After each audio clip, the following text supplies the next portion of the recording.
The Sales Performance Show, your source of inspiration in the world of sales and business development. Here we blend cutting-edge sales strategies with personal development. You'll hear from the experts to help unlock your true potential. And now, here's your host, David Sliman. Welcome back to the show, everybody. Listen, I love doing this show, and not for the reason that I have great guests. I mean, that's one of the many reasons, but for the ability to inspire and help people grow personally and professionally. We've been getting some great feedback on the show. And if we can inspire one person to professionally or personally grow, that's what this show is all about. So today we're going to be talking leadership.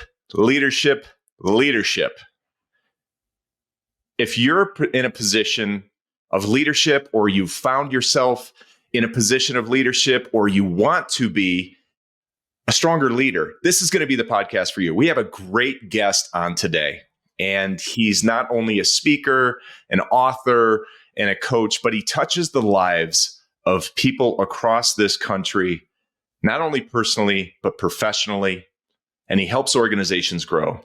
So I am super excited to have our guest on today, Gary Varnell. Welcome to the show. I appreciate those kind words, David. You and I have known each other for a long time, and it's very nice of you to say those kind things about me. And over the 25 years we've known each other, I've watched you grow professionally, and I've watched you grow as a leader, and you've done an excellent job. So kudos to you, and kudos to this show. Thank you. Yeah, a little bit of a tidbit here. Like Gary said, we met 25 years ago, and this was actually at a time in my life when I started my first business, and he was such a great mentor of mine. And he really helped me at that time, not only instill confidence in starting the business and growing the business, but he was a great coach and he's a great friend. And we've stayed in touch throughout the years. And back at you, my friend, you've done some fantastic stuff when it comes to leadership, and I appreciate it. Really, really appreciate having you here today. So thanks for being here, Gary. My pleasure. My pleasure. All right. So let's give everybody a little bit of background about yourself. Listen, we're going to talk about natural leadership and born leadership and all that good stuff, but give everybody a little bit of 10,000 foot view on your background and how you've gotten to where you are today. Well, first of all, I grew up in poverty. I grew up in a ghetto in Southeast San Diego, which was a pretty tough place to grow up, with lots of gangs and drugs and those kinds of things.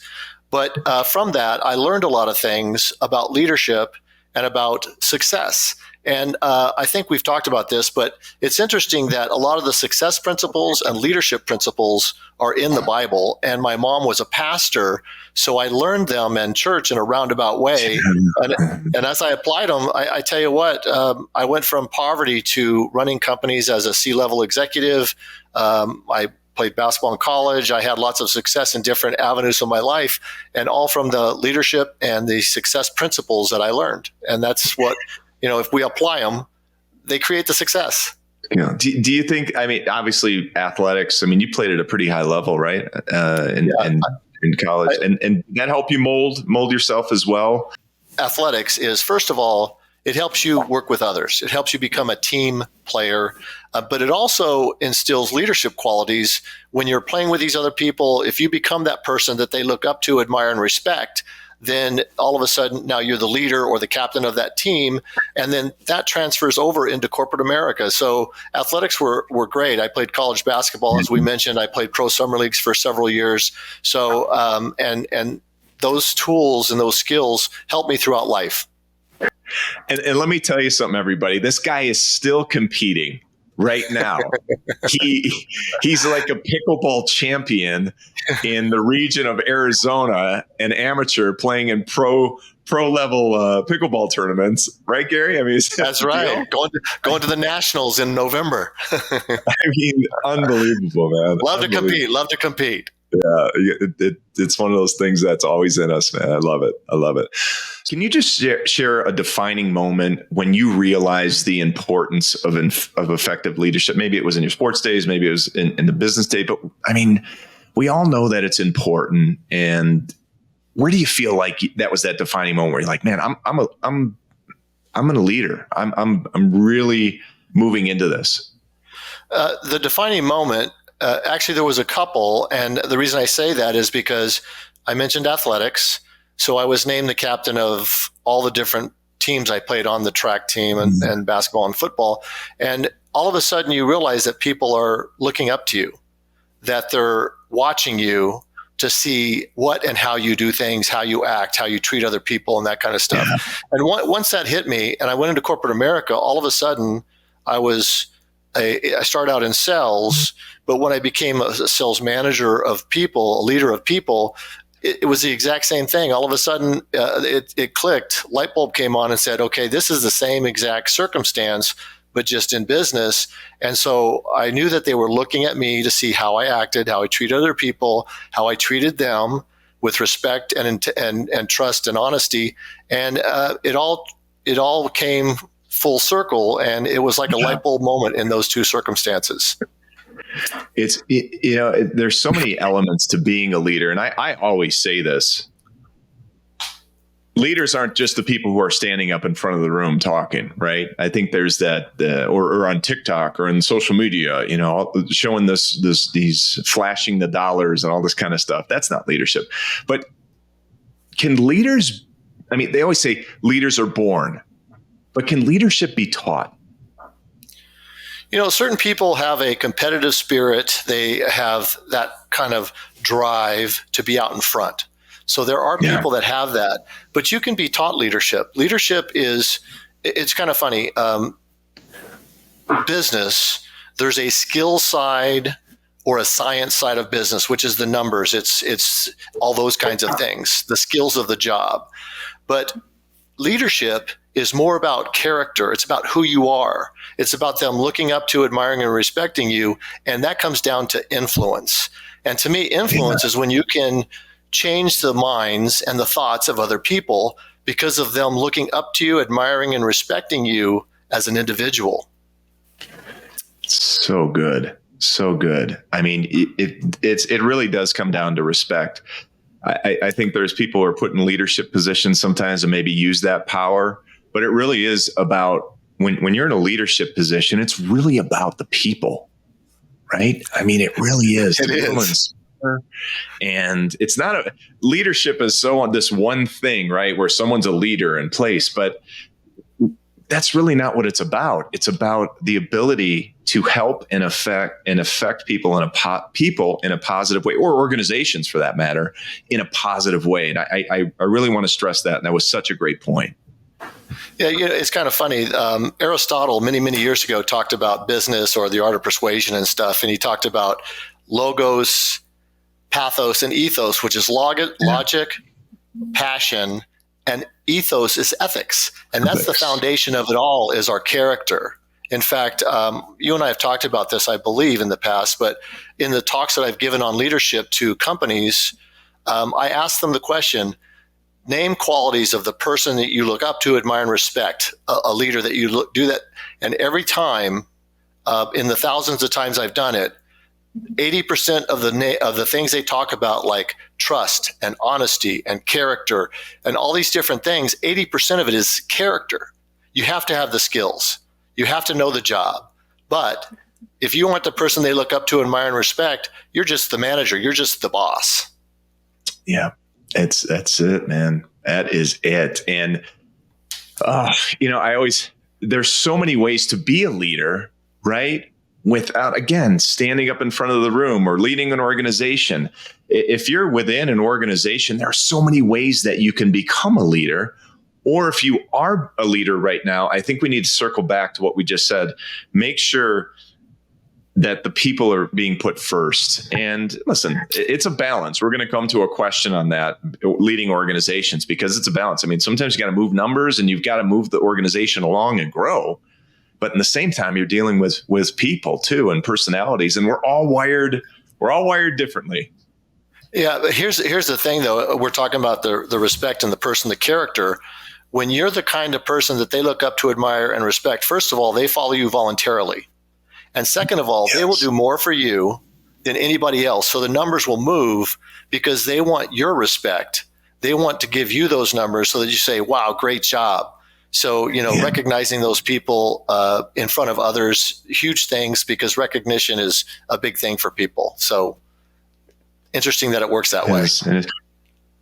And sometimes you got to learn, sometimes you got to follow to learn to lead as well. I mean, was there a mentor in your life that really stuck out? I'm sure there was.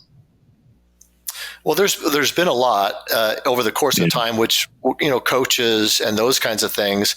And I learned different things from different mentors. My basketball coach was a guy who I learned commitment from. I learned, it takes hard work to reach the goals that you want to reach. So in every facet of my life, my mom as a pastor was a mentor of mine. My mom, raised in poverty, became a millionaire with no money.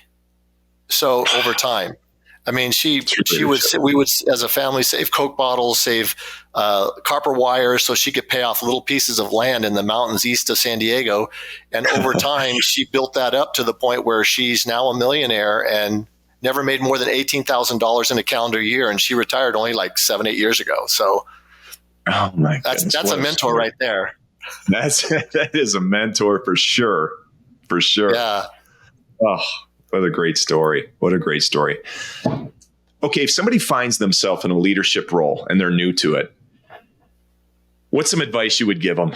It's probably going to come full circle on some of the stuff we talked about already, but what kind of advice would you give somebody who's just maybe stepping into a new leadership role? The first thing I think you have to do is get to know those people, talk to them each on an individual basis. Well, it depends on the size of the group. Okay, because sometimes that's not possible. If it's a small group, it's nice to talk to those people to find out what they want in their lives. Because if you find out what they want in their lives, that helps you as a leader help guide them through the corporate structure or the business in order to create the success and the financial success in order for them to achieve that. And that shows caring. If you care about your people, I know leaders who have never even talked, they don't even talk to their people. It's just about the numbers. And you have to have the numbers. But if the people don't think you care about them, they won't do anything. They don't care how much you know until they know how much you care, period. Period. Play that one back. That's the truth. So it is true. It really is. And I want to go back to that because I know I'm bouncing around a little bit here, but this one's important because you sparked it in my brain. We talked about a question of somebody into a new leadership role. And if you have somebody who is running an organization, who is a leader and needs to press on the gas, get things going, increase the numbers, better revenue, better profits, all that, there's a pressure to that side. And then on the flip side of this, you have, again, personalities and people who are leading the charge to do this. How, as a leader of an organization, if there's someone's listening to this who's an organization in that spot, how do you really balance that out? That's always hard because there is the pressure on the corporate side, on the leadership side, in order to get the numbers, in order to keep the business running and be financially stable. But when I talked about finding out what they want, you show them the number, you find out what they want, we show them the numbers that the company needs to achieve in order to have its success, which in turn helps them have their success. So you tie them in, you build that so that they're invested. They want this, and here's how you get it. And so you actually bring them into it so that they realize that this is how you're going to get what you want, is helping the company get what it wants. And then you ask them, how can I help you achieve your goals? Because it's not about me telling you, you got to do this. What do you need from me to help you get there? Yeah. And that's really what it is. It's not like get a whip and whip them. You can't do that. So you got to find out what they want, what we need, and then you tie that together, and then you help them achieve that goal. Because our goal as leaders is to help them achieve their goals, which helps us achieve our goals. Yeah, it's so true. And the one thing I'll add to that, which I know you're touching on it, but in the companies that I've been consulting with for a while, or most recently, if there's one thing that I would recommend in this whole deal is clarity. Okay. I think too many times companies, and it comes to what you were saying, but to sum it up, there's too many times where you have the organizational leader who has a vision or something that needs to be done, and the clarity just doesn't translate down to the people, again, who are leading the charge. So if there was one thing I'd add to that, it would be the clarity, making sure that you're very clear on what expectations are. Well, clear expectations, clear vision, clear goals. You have to have everything really laid out so that these people really have a stepping stone, if you will, or a ladder to get there. Because if they don't know what their goals are, they don't know how the steps to get to those goals are laid out, they're confused. They don't know how to get there. They need help. That's what our leadership is about, guiding them, sharing with them how to get there. Yeah, so right on, man. So listen, leadership is hard. And I want to talk about failures and setbacks, right? So many times we can get down on ourselves because something didn't go our way, or we missed this, or we missed that budget, or whatever. How do you mentally use failures and setbacks as fuel? I know you do this, but can you explain to our audience a little bit of how you do that? Yeah, the thing about failures is you don't fail until you quit, for one. A failure, and this is a mindset thing. So I work with a lot of people in coaching, in my speeches and stuff. It's a lot about mindset, because everyone tries to avoid failure. If you avoid failure, you avoid success. Because if you're not failing, if you're not being a little bit short of a goal sometimes, that means the goal's not big enough, for one. That means you're not pushing hard enough. And so the thing about failures that I share with people is these are just stepping stones on the ladder to success, because you learn from it, you apply that learning, and then it helps you move forward past it. So a lot of people fail, or they do something wrong, and then they don't take what they've learned from that and readjust and do things differently. And as you know, David, the definition of insanity is to do the same thing and expect different results. And so you have to take that learning and change what you do. And that's what it's all about. And that's what I helped people do as a leader. I help them learn from it and show them how they can use that to go to that next step. So good. And I'll add to, it's only a failure if you don't learn from it. That's what it comes down to. That's right.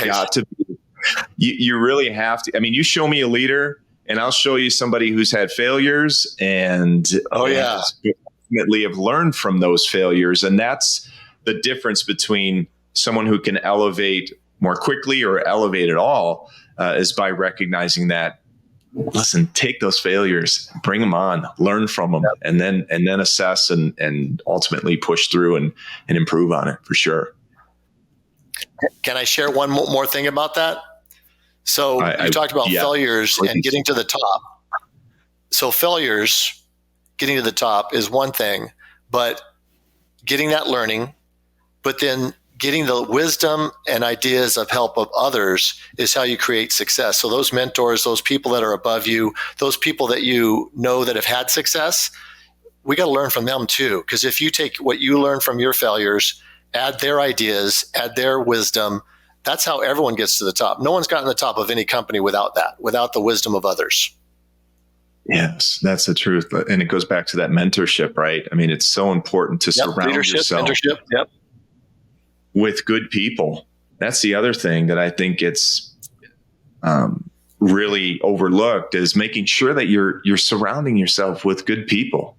And if you think you're the smartest person in the room, then you're not surrounding yourself with the best people. You've got, I want to be the guy.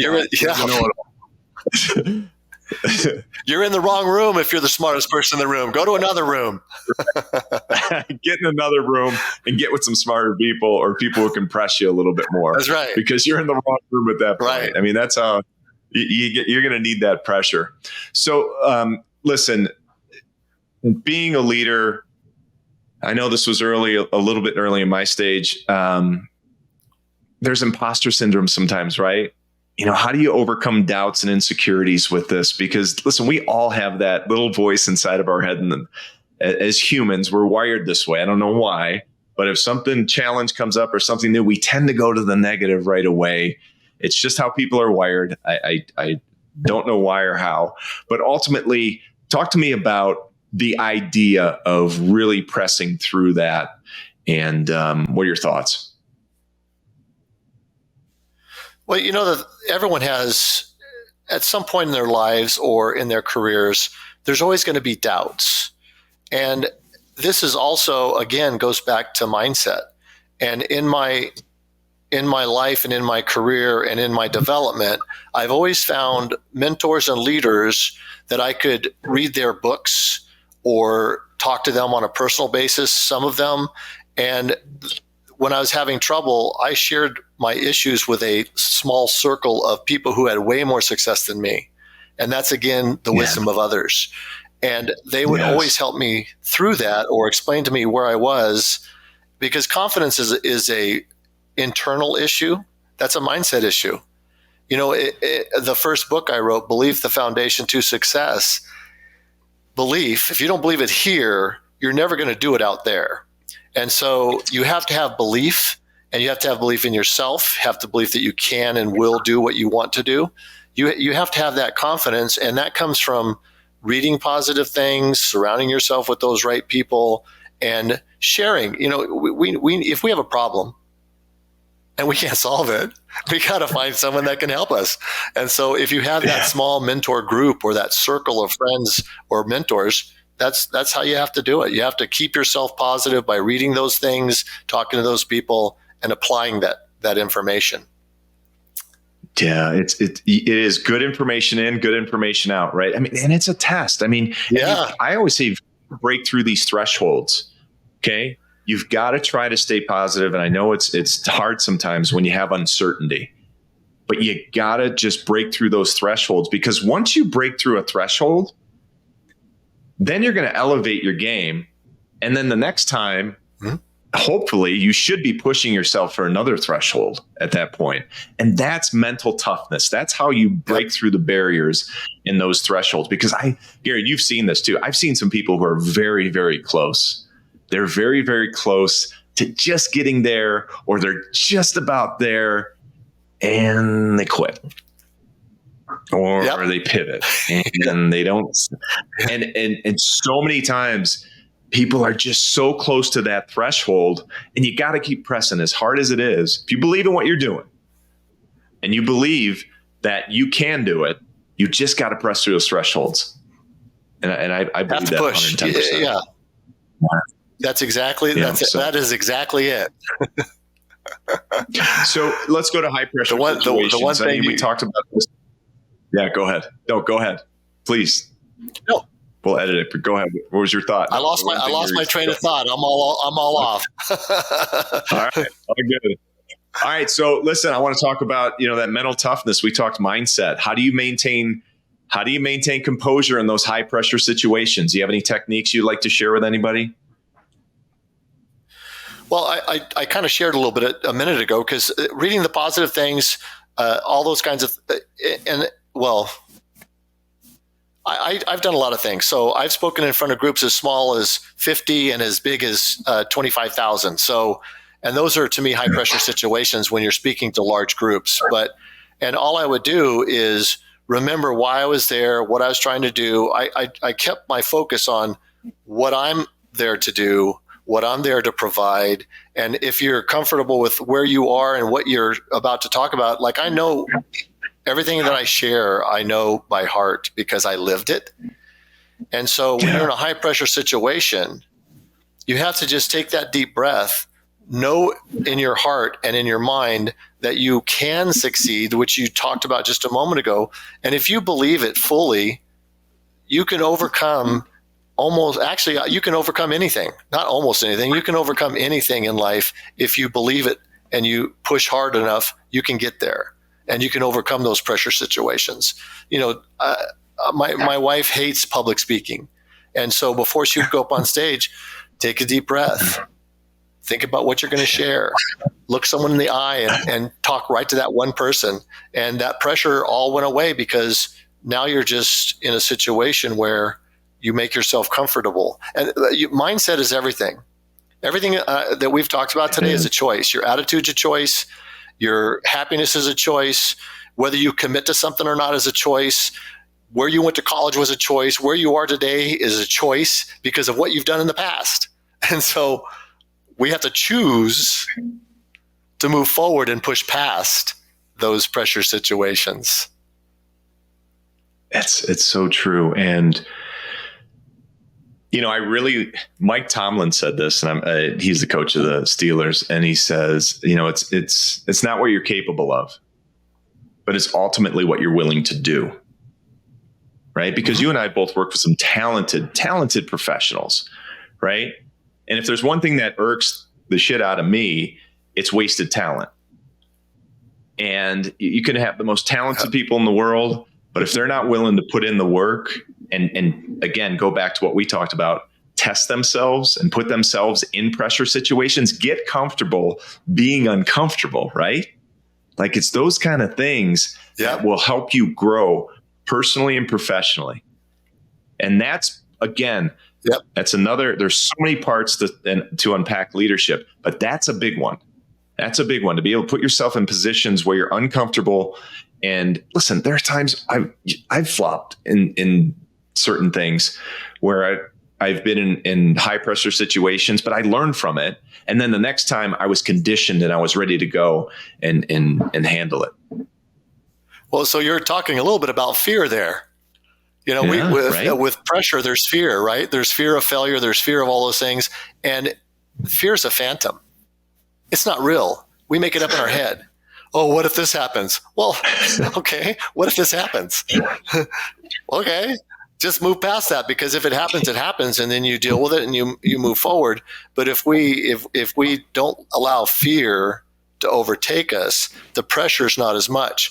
And the potential without action, which you said work, without action, your potential is nothing. If you don't work at it and push forward and get better and better at those fundamentals of business and life, then your potential is just wasted.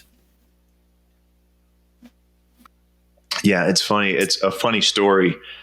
The first time I ever spoke in front of a group, and it wasn't even a speech. It was just like answering a question. I was probably in my early mid-20s or so, and I was in I owned a franchise at that time, and there was probably 10 or 15. We were at a convention, and there was 10 or 15 franchises in there, and someone called on me to answer a question, and I was absolutely confident. Like I was like, oh yeah, I can answer this question. And it wasn't that I didn't know what I was talking about. It's everybody turned and looked at me, and I froze. And I started sweating in the back of my neck. And I said to myself after that, I said, you know what? I got to get over this. If I want to be a real leader, I've got to get over this. So moving forward, one, I recognized that how I felt at that point. And then the next time, so I validated it. But the next time, anytime that I had an opportunity to get in front of people and speak, whether it was 5 people or 10 people or 100 people, I was pushing myself to do it. And obviously I didn't push myself at 100 people, but anytime I could speak in a smaller group, like 10, 5, 6 people, and just start speaking, I got better at doing it. And nowadays, I mean, I can speak in front of groups, but it's a tough thing to do when you've never done it before. Well, I told you I've spoken in front of large groups, and in your circumstance, I understand it, because I wouldn't even answer questions in front of groups. I didn't want to be called on. I didn't want anything.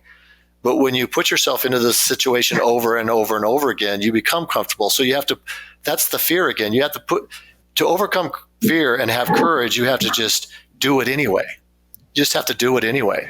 And then that pressure goes away, the fear goes away, and then you just move right past it.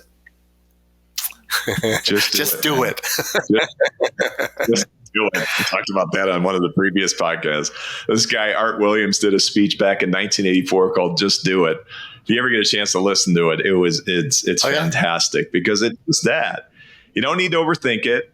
Sometimes you just need to get in and do it, and you'll learn from it. It's been great. This has been great, man. The more you think about it, the more fear comes up. Right. The more you start. Sorry about that. I just was saying the more you think, the more you think about it, the more you fear it. So that's why you just do it, and that's perfect analogy. Yeah, that's it, man. So as a leader, we're going to close up with a few more questions, but this one I think is important. We have this fast-paced world of running organizations and leading people and taking care of people. I mean, the decisions that leaders make sometimes affect families and hundreds of people. But I think there's another side of this too that goes back to the mindset, the personal growth, right? I think if you can develop yourself personally, then professionally you're going to grow. I mean, they always say, well, you have your personal life and your professional life. And I don't believe that. I believe there's a lot of blends. I mean, there is some separation. But listen, we sleep 10 hours, 8 hours, however many hours you sleep, and then you spend the majority of your day in your professional life. But how important it is to prioritize personal growth strategies, like you were talking about, reading as a priority, to make time to do that. And can you tell me about some of those strategies that you've employed through the years? Well, I think that your personal growth is probably the major contributor to your success. The better version of ourselves we become, the more success we have. You will never exceed where you are on a personal basis. And so I've always done my reading. I have several authors that I follow, several speakers that I would follow and listen to what they said, but not just listen, implement. There's an author, Andy Andrews, who wrote a book called The Traveler's Gift that has 7 decisions for a successful life. These decisions are like the buck stops here. You're where you are today because of your decisions, no one else's. It's all about you, what you've done or not done in order to get there. And one of the decisions is the happy decision. Happiness is a choice. Everyone has crap happen. So the key is, what are you going to do with it? What are you going to do about it? How are you going to move forward from it? And so that, along with like Chris Widener's book, The Art of Influence, those are things that I've read, implemented, and some of those I actually share as I speak because they are tools for other people to have success. So this is about listening to podcasts like yours, David. This is about listening to information on whatever subject you're wanting to get better at, going to speeches or talks that are going to improve you. It's all about you going out and doing the extra stuff to create that better version of you. And that's really what contributes to your success and actually your leadership. The better version of you become, the more followers you'll have. So good. So good. Yeah, I've been reading Wayne Dyer lately. I don't know if you're familiar with him, but he's a real big on mindset. And I read his first book, and now I'm like hooked. And I think his stuff is so good. It's so good when it comes to mindset and really to be able to control and start visioning and manifesting the things that you want in life. I mean, that's what's important. Now, you have a book too. Your latest book was Ideal Leadership, right? Can you tell our folks about that? Yes. Ideal Leadership is the first title, but the subtitle is Transformational Leadership Through Character and Influence.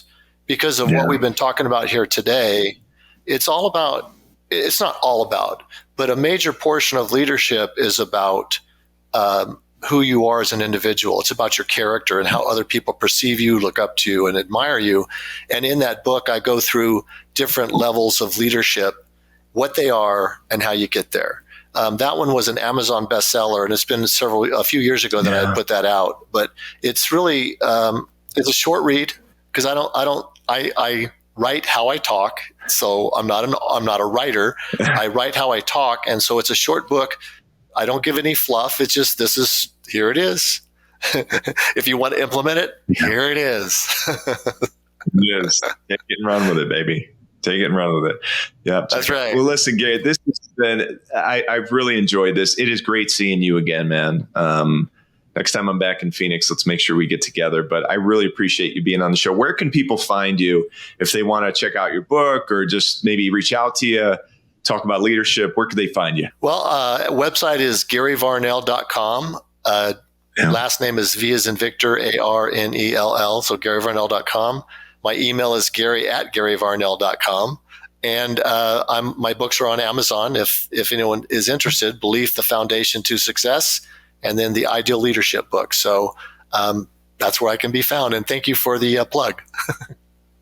Absolutely, man. Absolutely. Listen, Gary, thanks again for being on the show. Everybody else, check us out at salesproformance.com. Like this show, share it. We appreciate all your support in getting the word out about the show. And we'll see you next time. Gary, again, appreciate you having you on the show. See you later.